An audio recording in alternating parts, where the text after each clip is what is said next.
پښتو ټایپینګ 5 نمبر درس ته موږ تاسو سره په دې درس کې اول حروف غین دی، ف دی، قاف دی، کاف دی، کاف دی، لام، میم، نون او ړې ده. صحیح شو؟ نو راځو د په دې باندې تاسو هم پریکټس وکړئ. سل ځل به دا لیکئ. تاسو ته ما ویلي چې جدول ته به وګورئ، که چا یې حفظ کړی نه وي جدول ځان ته مخ ته کښېږدئ، مشکل نشته دی، خو په طریقه ځئ. سل ځل مې درته ویلي، سل ځلې ولیکئ. ګورئ غورځنګ، اوس دلته غورځنګ دی، فقیر،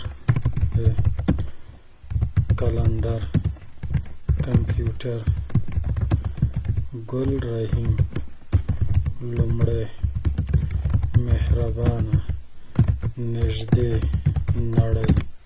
دا به تاسو څو ځل ولیکئ؟ سل ځل. یعنې سل ځل دا تاسو لیکئ، انشاءالله ستاسو ټایپینګ به پکې څه شي؟ ښه شي.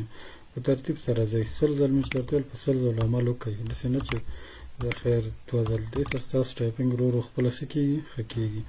او کوشش کوئ دغه جدول حفظ هم وي. صحیح شو؟ دا موږ سره د پښتو ټایپینګ 4م درس و.